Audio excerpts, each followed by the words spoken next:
अभी तो कमी है, तभी तो हम उसको पूरा करने की कोशिश करेंगे ना।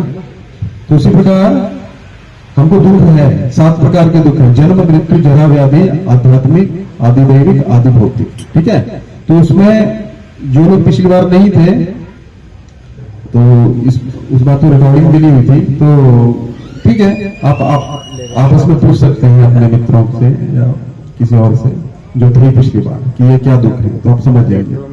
तो उसको थोड़ा सा आगे बढ़ाते हैं। तो दुख है, तो दुख का समाधान किसमें है? भगवत गीता के अंदर है। कैसे है वो हम धीरे धीरे समझेंगे। ठीक है, तो सबसे पहले हम प्रारंभ करते हैं, फिर से वो दुख देखते हैं, है ना।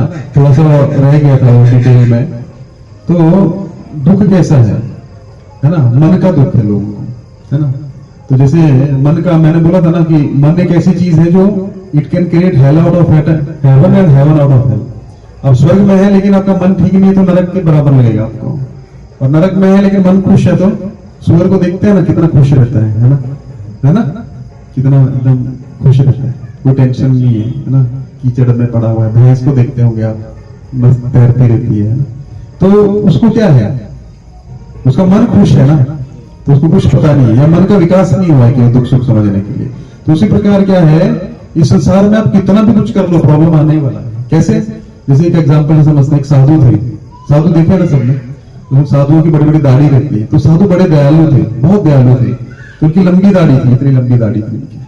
तो वो जा रहे थे तो उन्होंने देखा एक चींटी ना उनके दाढ़ी में आ गई, तो उनको दया आ गई, बेचारी उलझ के कहीं मर जाएगी, है ना।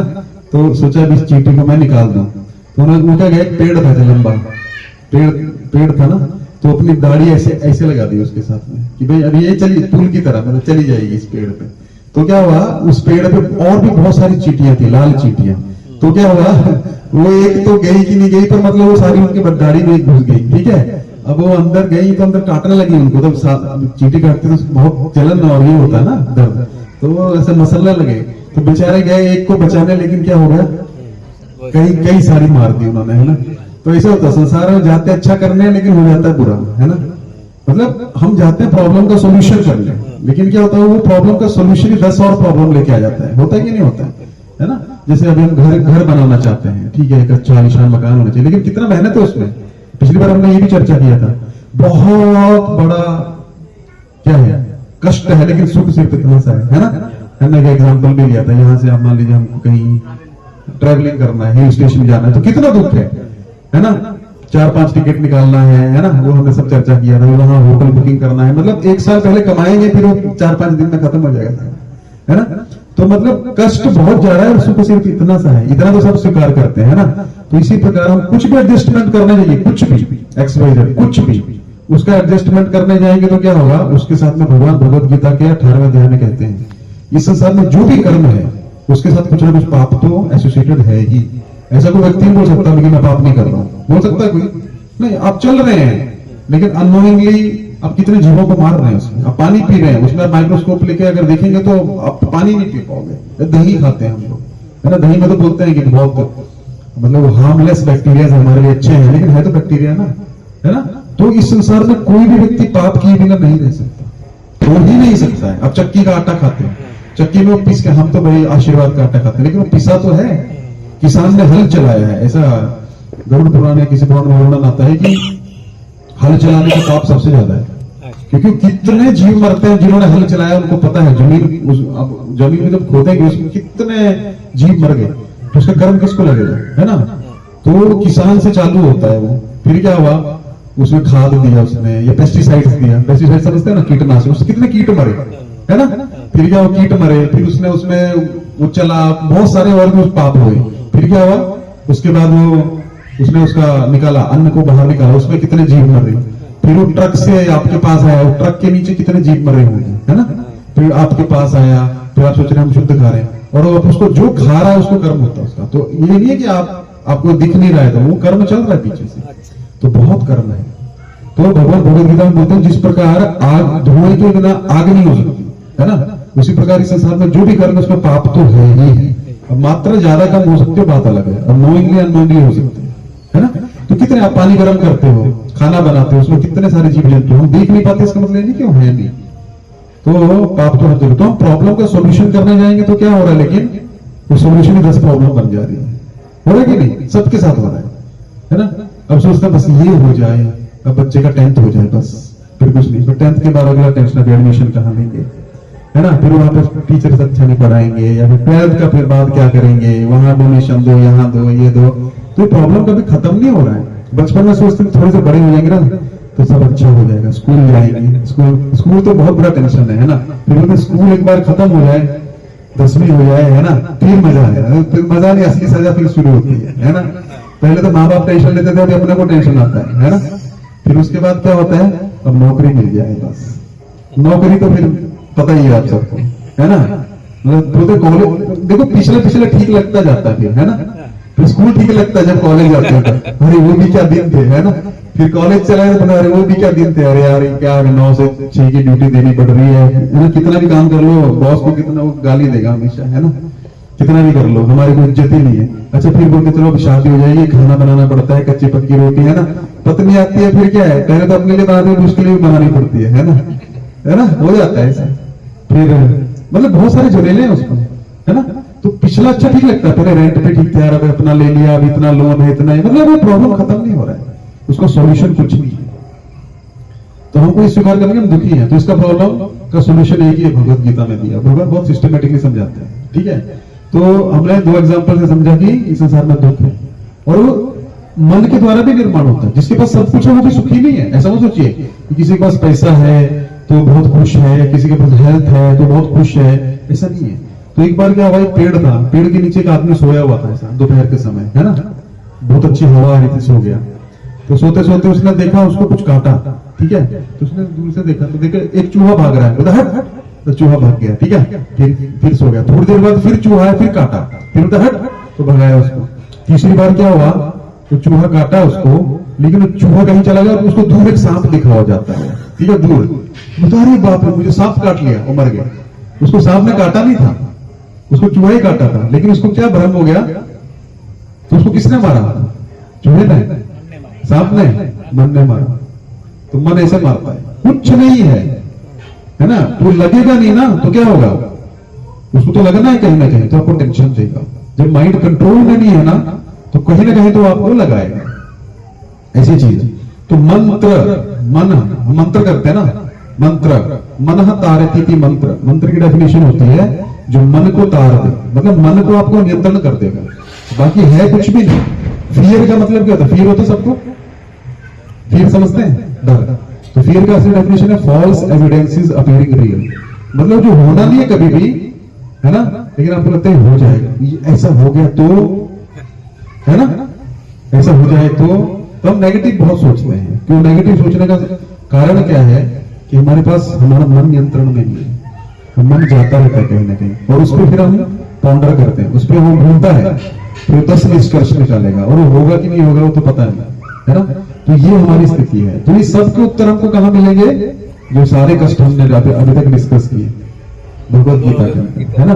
तो भगवत गीता को ऐसा ग्रंथ नहीं कि अर्जुन और कृष्ण का आपस में मीटिंग हुआ, उन्होंने कुछ आपस में डिस्कस किया फिर वो चलेगा, नहीं। भगवत गीता हम पिछली बार भी चर्चा किए थे। तो भगवान क्या चाहते हैं कि हम सब सुखी हो जाए, है ना? हम सब सुखी होना चाहते हैं ना। कोई दुख के लिए प्रयास कर रहा है, कोई ऐसा व्यक्ति है कि सुबह से शाम तक बहुत प्रयास कर रहा है मुझे दुख मिलना चाहिए, बहुत दिन हो गया यार, कोई टेंशन नहीं आ रहा है तगड़ा सा, है ना, सब अच्छा चल रहा है, ऐसा कोई है? कोई ऐसा सोचता है यार अभी ठीक चल रहा है कहीं आना जाए, और आ जाती है ना, आ जाती है ना? सबके साथ होता है ऐसा, है ना? पिछली बार हमने एग्जाम्पल लिया था सर्कस का, मार सबको पड़ रही है लेकिन कोई स्वीकार नहीं कर रहा, सब सोच रहे हैं उसका मजा ना, है ना, उसका बस सारो है ना, मजा में है वो, है ना? अलग मजा में कोई नहीं है। अब किसी को पूछो, बॉस की गाली सुन के आएगा बाहर से, अंदर से बाहर, कैसे भाई, है ना? लेकिन अंदर जो हुआ वो उसको, है ना? तो ये सब कष्ट है जीवन में, है ना? और कष्ट है तो कष्ट का समाधान भी भगवान देते हैं। तो हम चर्चा कर रहे थे वेद कितने प्रकार के हैं, भगवान ने कैसे कष्ट का समाधान देंगे, किसी न किसी माध्यम से देंगे। तो वेद कितने? 4, है ना? 4 ही है ना? 4 है, ठीक है? तो वेदों से आगे निकले और भी वेद, शास्त्र, है ना, पुराण, है ना, इतिहास, उपनिषद, संहिताएं, ऐसा बहुत कुछ निकला। लेकिन इतना पढ़ने का टाइम है आपको? भगवत गीता क्लास में आने का टाइम नहीं है ना? कितना सोचना पड़ता है, मतलब टाइम है लेकिन हमारा मन वो निर्माण करता है, हम करते कुछ नहीं है वैसे, एक दो घंटे का अगर आप आउटपुट निकालो ना, करते कुछ नहीं है। मैंने पिछली बार बताया था, हम फोन हाथ में लेते हैं और उसको कॉल करता, सिर्फ मैसेज आया फेसबुक पे, उसमें जाते हैं और 1.5-2 घंटा निकल जाता है और पता नहीं लगता कि फिर सोचते हैं फोन खोला क्यों था, है ना। तो ऐसा हमारा टाइम कंज्यूम किया जा रहा है। अब एक्चुअली ये एक बहुत बड़ी चीज है, आप समझते नहीं है इस चीज को। ये नोटिफिकेशन आते हैं, वो क्यों आते हैं? देखो आपको एक मैसेज आया, आप इतने इंपॉर्टेंट आदमी हो, आपको इस फलाने आदमी ने मैसेज देखा है, भेजा है और है कुछ भी नहीं उसमें, लेकिन उसके बाद जो जाल में आप जाओगे तो आप निकल। नेट का मतलब ही क्या होता है? इंटरनेट, है ना। वो पहले बोल रहा है, ऐसा नहीं बोल रहा, वो बोलता नेट है, जाल है। जैसे मछली को हम फंसाते हैं ना, तो उसी प्रकार का एक जाल है, लेकिन हम समझते नहीं है। तो उसमें क्या होता है, आजकल ज्यादा प्रॉब्लम्स हो रहा है 5-6 साल से लोगों में, जितना वो ज्यादा फोन यूज कर रहे हैं तो क्या हो रहा है, माइंड विकृत हो गया है। विकृत का मतलब समझते हैं? पहले कुछ था नहीं तो आपका माइंड फोकस था, आप गाड़ी पे जा रहे हैं तो आप जिस काम के लिए जा रहे हैं आपको पता है, लेकिन आप अभी बैठे क्यों हो आपको उसके बारे में पता नहीं है। क्यों ऐसा हो रहा है? क्योंकि हम विकृत हो गए, माइंड हमारा विकृत हो गया, हम फोकस नहीं कर पा रहे हैं। और बच्चों के साथ भी ऐसा हो रहा है ना। पीछे बच्चे बैठे हैं, उनको फोन देना ही पड़ेगा, नहीं तो बैठेंगे ना, आपको भी सुनने नहीं देंगे, है ना। तो ये सब चीजें क्यों हो रही है और ये और प्रॉब्लम्स बढ़ रहा है। पहले तो आदमी समझता था मुझे प्रॉब्लम है, सोचता था, आजकल तो उसको ये भी पता नहीं लगता कि वो क्या कर रहा है। अपसेट माइंडेड लोग हो रहे हैं, ड्राइविंग कर रहे हैं लेकिन सोच कुछ और रहे हैं और एक्सीडेंट्स हो रहे हैं। तो क्यों हो रहा है ऐसा? क्योंकि माइंड जो है वो कंट्रोल में नहीं है, मन नियंत्रण में नहीं है। और टीवी खोल लो, फेसबुक खोल लो, क्योंकि तो उसमें डराने वाली खबरें ज्यादा होती है ना। और वो हमारे जीवन से उनको मतलब भी नहीं है, वैसे देखा जाए तो मोटा मोटा अगर हम शांति से सोचेंगे तो हमारे जीवन का 80% समय है। हर दिन का आप एक ये करिए, एक आउटपुट निकालिए कि आपके जीवन का रिलेटेड आपने क्या किया। आप देखेंगे 80 से 90% आपके जीवन में वही होगा जो आपको कोई लाइफ में कोई मतलब नहीं है उस चीज का, ना तो सादगी से कोई मतलब है। तो ये सब चीजें क्यों हो रही है? डिस्ट्रैक्ट कर है ना। तो भगवान क्या कर रहे हैं? भगवत गीता के माध्यम से क्या कर रहे हैं? हमको संदेश दे रहे हैं, है ना। तो पंचम जो वेद है वो है महाभारत, है ना। 4 वेद जो है उसमें वही चीज है जो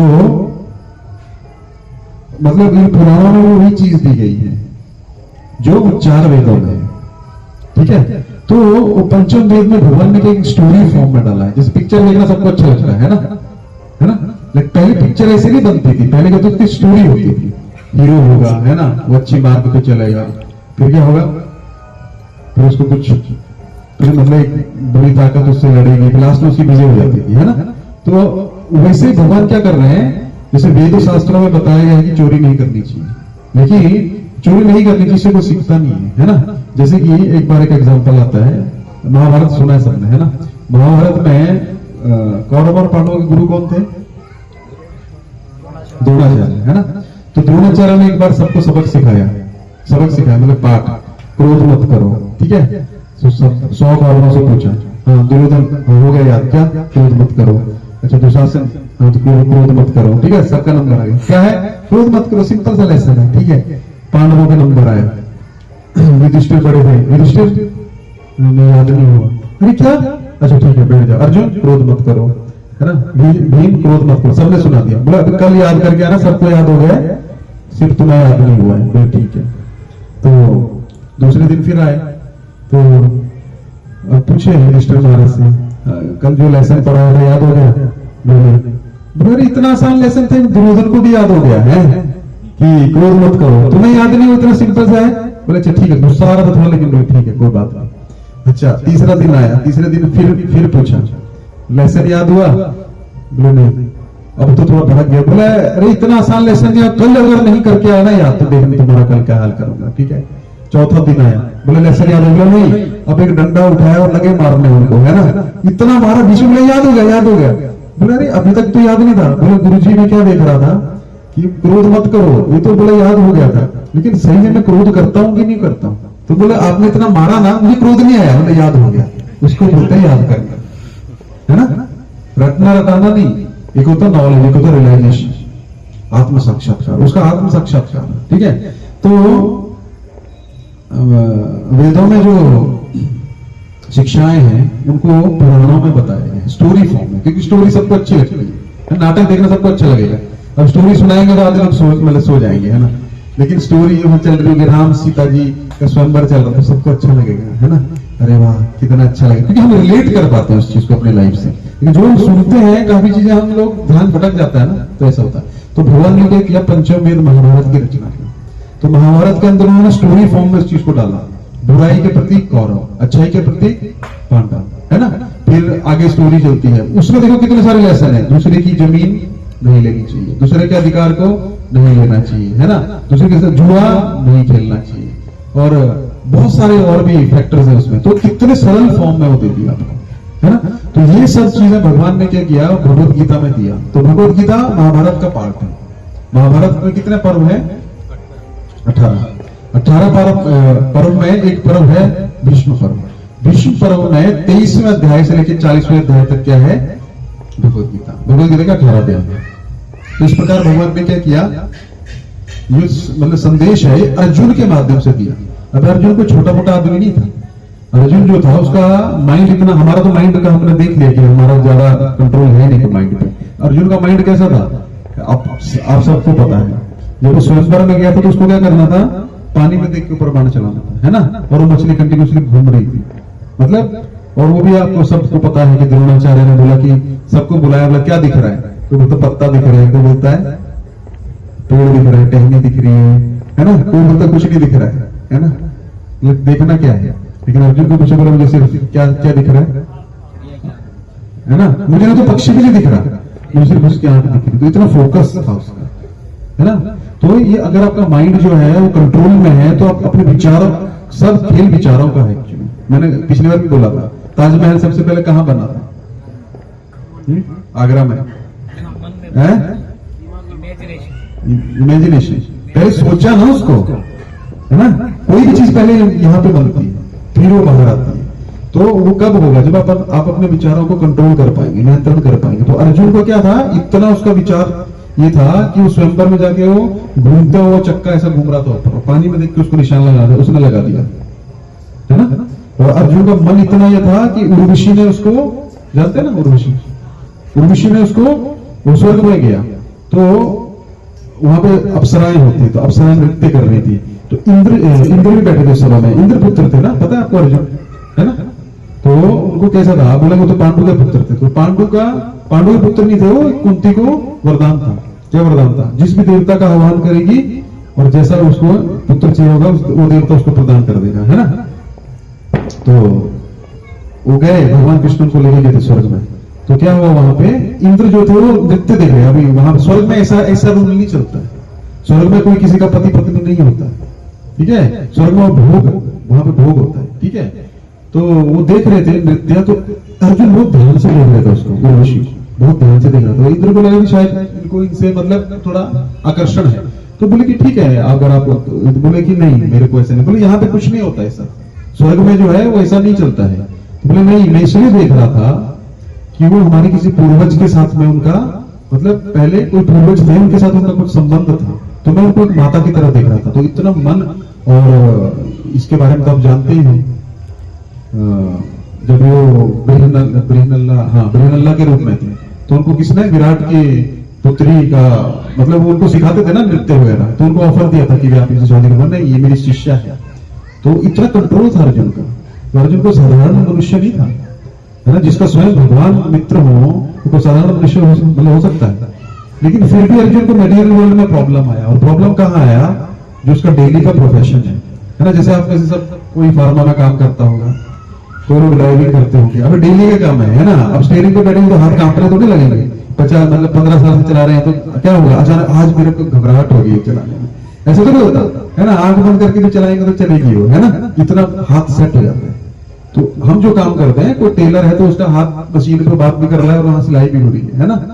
कोई पकौड़े जलेबी बनाता है तो, है ना, समझ रहे हैं ना। मतलब वो सेकंड नेचर बन जाता है। सेकंड नेचर समझते हैं, स्वभाव बन जाता है ना। रात को 2 बजे उठ के करेंगे तो जलेबी तल देगा, है ना, ऐसा है, ठीक है। वो स्वभाव हो जाता है। तो अर्जुन का ऐसा नहीं था कि अर्जुन का डेली का काम था युद्ध करना, अर्जुन का प्रोफेशन ही वही था। आज वो क्या कर रहा है, आज बोल रहा मेरा हाथ पांव कांप रहा है ना। तो ऐसा नहीं है कि अर्जुन का डेली का काम था। अर्जुन ने इससे पहले ऐसा नहीं, उसको एक्सपीरियंस इतना था, पूरे वर्ल्ड का नंबर 1 ये था वो रैंकिंग में, धनुर्धर, है ना, नंबर 1। लेकिन आज उसका हाथ कांप रहा है ना।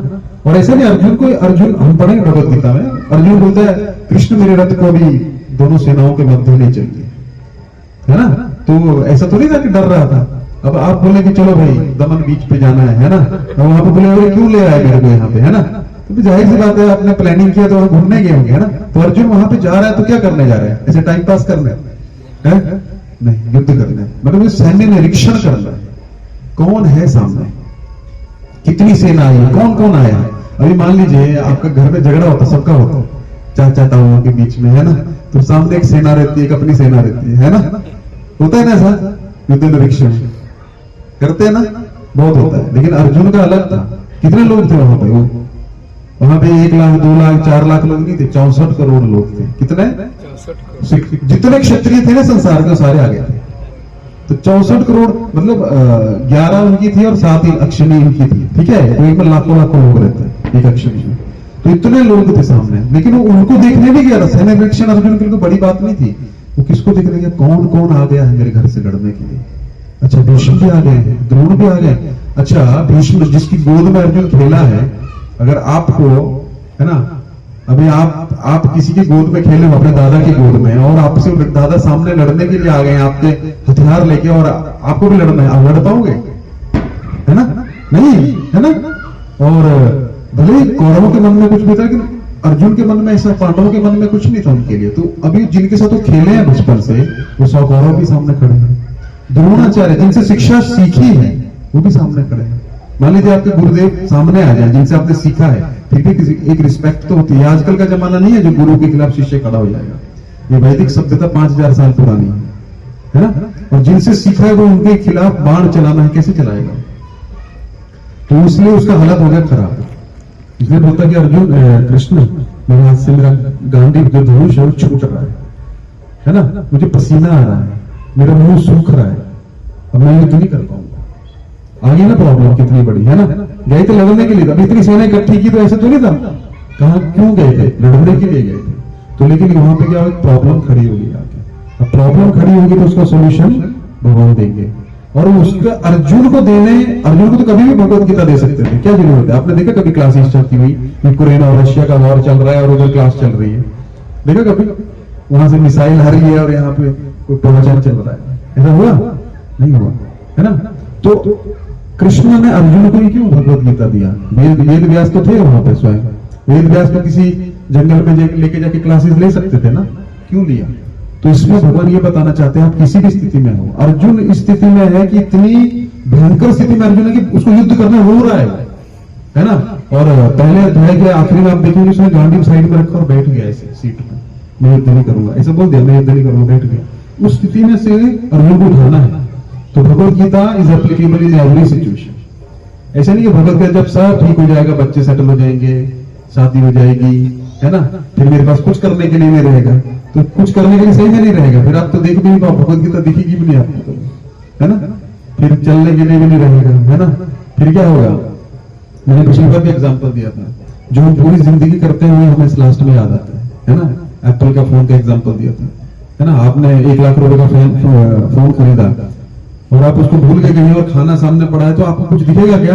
आपको यही दिख रहा है मेरा फोन कहाँ गया। लेकिन मृत्यु के समय आपको फ्लैट भी छोड़ना है, फोन भी छोड़ना है, पत्नी भी छोड़नी है, बच्चे भी छोड़ना है, तो भगवान याद आएंगे, है ना। तो ऐसी स्थिति में भगवान अर्जुन को बोलते हैं कि ऐसी बैटल फील्ड में है, कुरुक्षेत्र के युद्ध स्थल में, सामने सेना खड़ी है, इधर सेना खड़ी है, लेकिन फिर भी भगवान ने उपदेश दे दिया, है ना। तो भगवत गीता का उपदेश जो है वो इमरजेंसी है। इमरजेंसी समझते हैं, हमारे जीवन में इमरजेंसी है। आप में से कितने लोग को पता है आप कब मरने वाला है? आपको पता है कब मरने वाले हैं? किसी को पता नहीं, है ना। तो इमरजेंसी है ना। मान लीजिए आप चाइना गए और वहां पे आपके होटल के कमरे में आग लगी, तो आपके पहले चाइनीज डिक्शनरी निकालोगे, फिर सीखोगे, अब जाके कुछ भी करोगे ना, भगवान आग लगी अंदर, ऐसा कुछ भी उसको समझाओगे ना, तो इमरजेंसी है। अभी वेद शास्त्र पढ़ेंगे, प्रभु संस्कृत पढ़ेंगे, पहले बच्चे सेटल हुए, ऐसा कभी भी नहीं होने वाला, है ना। आज तक कोई ऐसे सुख से नहीं मरा आपको हिस्ट्री में, सब हो गया है, प्रभु प्राण ले लो, ऐसा हुआ कभी? है अभी थोड़ा और काम बाकी है ना, होता ना ऐसा कि अभी थोड़ा और काम बाकी, थोड़ा और रह गया अभी, है ना, ऐसा नहीं होगा कभी भी। तो हमको इमरजेंसी स्थिति है, वो इमरजेंसी में हमको समय निकालना है इसके लिए भी, अदरवाइज क्या होगा, हम सबसे बड़े लूजर रहेंगे, जो है वो इधर ही रह जाएगा। तो इसका मतलब ये नहीं कि आप अपनी जिम्मेदारी छोड़ दिया। भगवान कृष्ण अर्जुन को बोला छोड़ो युद्ध, अर्जुन तो जाना चाहता है जंगल में। भगवत गीता की शिक्षा ये नहीं है कि आप सब छोड़ दो, लेकिन जोड़ दो। किसको? भगवान को। छोड़ना कुछ नहीं, जोड़ना है, लेकिन जोड़ने का तरीका होता है। ठीक है, तो भगवान अर्जुन को क्या बोल रहे हैं, हम शुरू करेंगे अगले से। तो हमको जोड़ना है भगवान को, है ना। अर्जुन तो बोल रहा है कि भगवान मैं कैसे युद्ध करूंगा, मैं भीख मांग के रह लूंगा, मुझे संन्यास लेना है। भगवान बोले नहीं, तुम क्षत्रिय हो, तुम्हारा धर्म है युद्ध करना, है ना। एक व्यक्ति है, मान लीजिए, उसका स्वभाव रहता है, हर व्यक्ति का एक स्वभाव है, वो स्वभाव बदलता नहीं है ना। एक जैसे एक ब्राह्मण थे, वो गायत्री कर रहे थे एक नदी में, तो उन्होंने ऐसे नदी में पानी लिया और ऐसे छोड़ा, तर्पण किया। तो तर्पण करते करते क्या हो गया, हाथ में बिच्छू आ गया, बिच्छू ने काटा, तुरंत छोड़ दिया। ठीक है, अच्छा बिच्छू काट लिया, अच्छा छोड़ दिया। उन्होंने फिर से पानी, फिर से बिच्छू, फिर से काटा, फिर से छोड़ दिया, 3 बार ऐसा हो गया। तो तभी क्या हुआ, एक व्यक्ति देख रहा था, बोला अरे आप बिच्छू को मार क्यों नहीं देते, है ना, ये बिच्छू आपको इतना परेशान कर रहा है। बोले इसका स्वभाव काटना है और मैं ब्राह्मण, मेरा स्वभाव क्षमा करना है। तो चाह के उसको नहीं मार सकता, एक स्वभाव होता है व्यक्ति का। कोई लोग मैनेजमेंट में बहुत ऐसा बोलने चालने में, तो कोई बेचारे स्वभाव से वैसे शर्मीले होते हैं, है ना, तो स्वभाव बदलता नहीं व्यक्ति का। तो अर्जुन का जो स्वभाव तो क्षत्रिय का स्वभाव था। तो भगवान बोलते हैं अर्जुन तू जंगल में भी जाएगा ना, तो वहां पर भी झगड़ा करेगा, झगड़ा मतलब कुछ क्षत्रिय तरह खून खोलेगा। तो व्यक्ति को अपने स्वभाव के अनुसार कार्य करना चाहिए। कभी कभी व्यक्ति ऐसा कार्य करता है जो उसके स्वभाव के अनुसार नहीं है ना। बेचारा एक व्यक्ति है, वो मतलब मान लीजिए उसको किसी को धमकी देनी है ना, डराना है, लेकिन वो स्वभाव हृदय से कोमल है तो वो नहीं दे पाएगा, है ना, उसका स्वभाव नहीं है। उसी प्रकार हमारे स्वभाव के अनुसार हमको भगवान से जुड़ना है और क्या करना है, भगवान को जोड़ना है, छोड़ना कुछ नहीं है। छोड़ने का कहीं भी नहीं है। अर्जुन तो छोड़ना चाहते हैं युद्ध को, मुझे राज्य नहीं चाहिए भगवान, लेकिन भगवान बोलते नहीं, हमको छोड़ना कुछ नहीं, हमको क्या करना है, जोड़ना है। किसको? फेविकॉल को। किसको? भगवान को, भगवान कृष्ण को हमको अपने जीवन में जोड़ना है। ठीक है, तो उसका बहुत सिस्टमेटिकली होगा, कैसे क्या है। तो मैं यहीं पे अपनी वाणी को विराम देता हूं और ज्यादा आपसे सुनना चाहता हूं कि कुछ प्रश्न उत्तर है, प्रश्न है, कुछ कमेंट्स हैं तो आप पूछ सकते हैं। हरे कृष्ण।